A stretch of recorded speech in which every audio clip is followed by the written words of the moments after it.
There are many myths about King Pumipon of Thailand, but in reality Pumipon is a weak and characterless monarch who spent his useless and privileged life in a bubble surrounded by fawning, grovelling toadies who claim that he is God.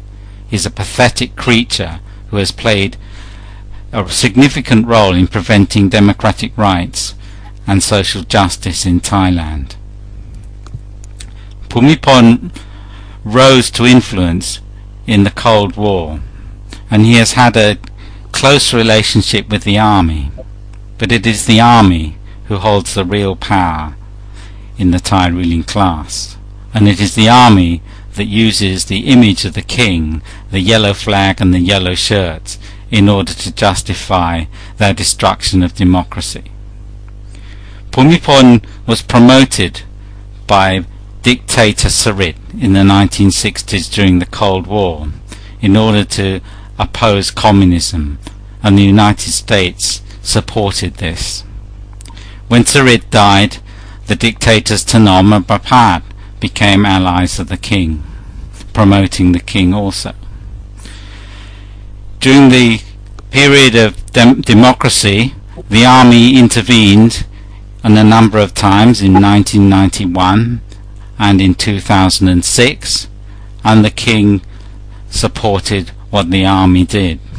But it was the army who made the decision to make the coup d'etats, and it was the army who used the king, who was a willing tool.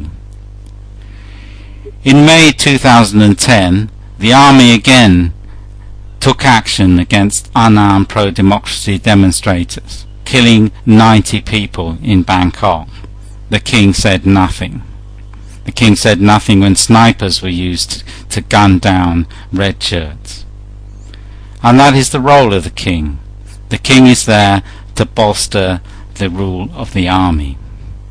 In the West, monarchies are used in order to promote conservative ideas and to try and claim that class is natural and that unelected power is natural. In Thailand, in the 1870s, King Rama V created the first absolute monarchy. He centralized power around the king, he created the civil service and the standing army. But this civil service and standing army soon became unhappy with the situation and staged a revolution in 1932. Ever since then, no one single person has held power in Thailand. The prestige of the king was restored after the 1932 revolution by the dictator Sarit. And this is his role ever since, the role of the ideology of monarchy in support of the brute force of the army and the power of the Thai ruling class. So it is a complete myth that the king has any real power or the royal family has any real power. He has been stuck in hospital because the doctors are afraid that he will die and no one wants to take responsibility. But when he dies, the legitimizing role that the king has played will cease to operate, and this is the root cause of the present crisis for the Thai ruling elite. We can only get democracy in Thailand if we get rid of the power of the army, we cut down the military budget, we sack the generals and punish those that have committed human rights abuses, and of course we need to install a republic.